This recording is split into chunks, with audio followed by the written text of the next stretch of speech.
No, not at all. So the thing is, right, that head voice and chest voice, um, every single person, pretty much, outside of a case of like, pubophonia or, disordered speech, speaks in chest voice, whether they're men or women, right?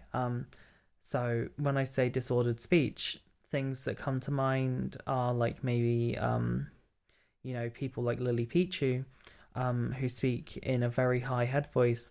The vast majority of women tend to speak in a range between kind of 160 and 220 hertz as kind of a baseline. Um, sorry, 250. And that whole range should be accessible within your chest voice, right? But I think the other misconception or idea you have in your head that might be a little bit problematic for you is that you conceive of kind of voice as being in the chest or the head, right? The thing is, right, regardless of where, so you know how we have vocal folds, vocal cords, right? All sound production happens in there, right? Um, that happens at that point, right? So we're blowing air from our lungs. That air vibrates the vocal folds, and then we change the shape of our throats and mouths in order to change the sounds that are coming out, right? So here's some things, right? So take people like, I don't know, Shora Agadashlu. Um her voice, um so she might speak around somewhere down here. Um I'm in bed right now, so it might not be the best. So yes, so she speaks down somewhere. I don't know if I can do the voice. Um, so she speaks down here somewhere. Um, and she uses a fry sound. And she has somewhat of a kind of old granny vibe. Um, you know, possibly a chain smoker vibe as well. Though she does say she doesn't smoke, right? And I don't think I'm really pulling off the voice very well there. Um, but she speaks down there, possibly even lower than that, and she has this fry sound, and it's obviously not in head voice, right? Um, so there's a few different ways people kind of conceptualize like head voice and chest voice. What people say when they mean that they feel vibrations in their chest or in different places, right? These things are very not transferable between people, right? And what they kind of loosely try to describe is a vocal mechanism shift. So our vocal folds have a few ways in which they can vibrate, right? So one of these is like fry. So this kind of like so what we call that is mechanism zero, right? Or M0, right? The next one is kind of like this mechanism I'm speaking in right now. So it's down here. It's also up here in this voice as well. All of these kind of voices in this range are all in chest voice, right? In M1, in mechanism 1. So if I go higher than that,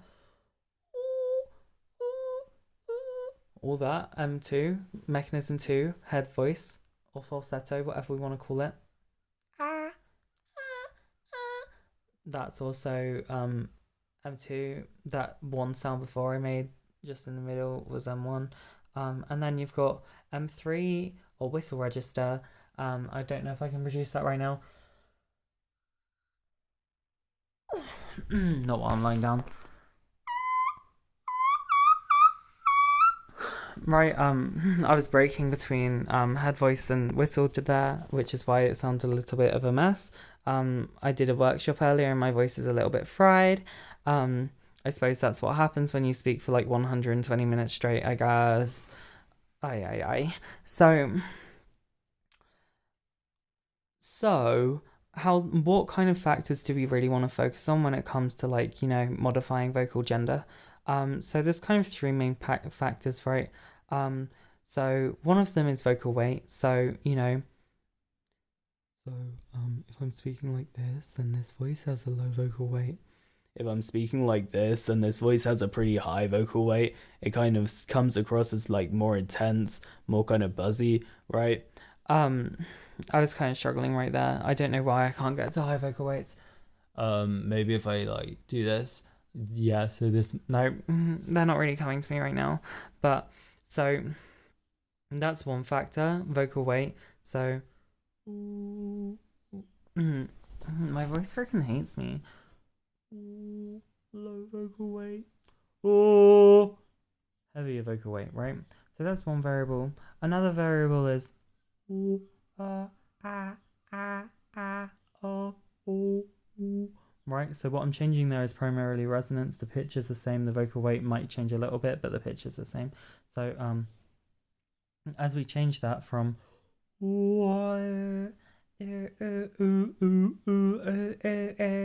right, it goes from kind of what we perceive as kind of a masculine range into a feminine range, and what's changing there is the size of our throats and mouths. So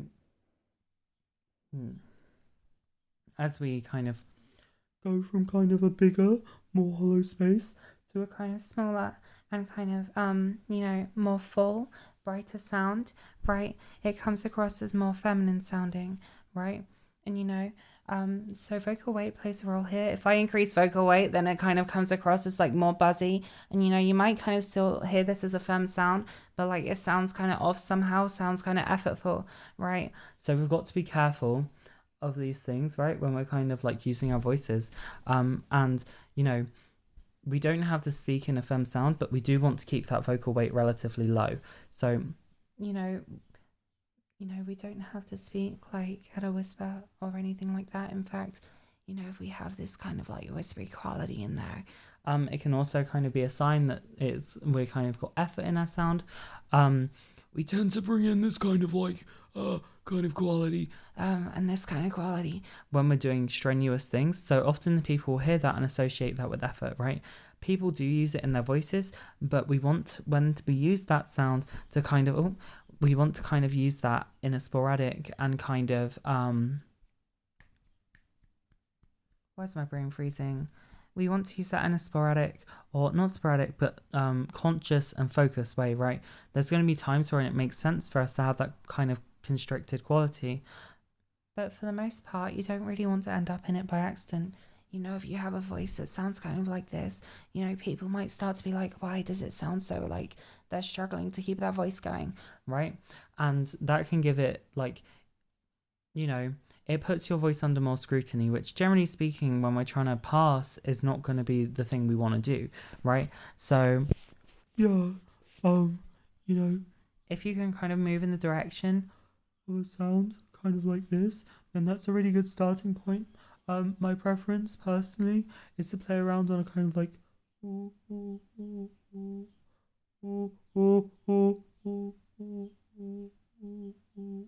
sound, right? And then from there, yo, yo, yo, you can kind of play around and moving it like this, and it's not always the kind of it's not always the kind of it's not the only approach you can take, and obviously we want to start being able to fluidly move these variables around in a range. So if you find a voice like this, 1, 2, 3, 4, 5, you want to be able to add more weight. So 1, 2, 3, 4, 5, right? And we want to practice kind of like moving these things around and kind of like getting used to moving them so we can use them more fluidly in speech, right? Because obviously women don't speak and men don't speak in one way all the time, right?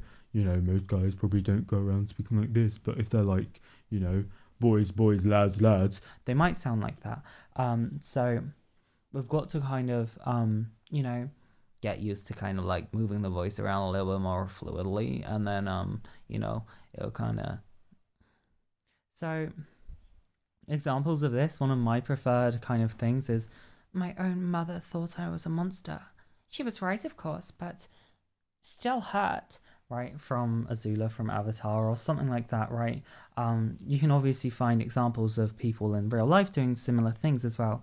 That was a pretty big tone shift over a quick period of time, so often you probably won't see it quite so quickly as that.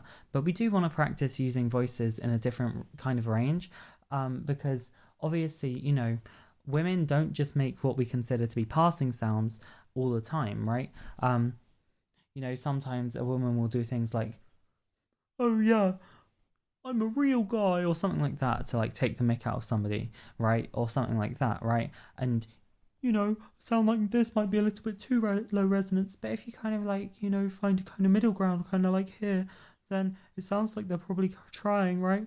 And you could kind of like add some effortful sounds in there so it sounds like they're really trying, right? And then, you know, you can kind of like craft up this kind of like authentic kind of range and a series of kind of ways you can alter your voice to kind of like present authentically and in a fully fleshed out kind of way, right? We don't want to fall into the trap of like, just developing one voice where we don't really change anything and then that will sound kind of strange, right? So yeah,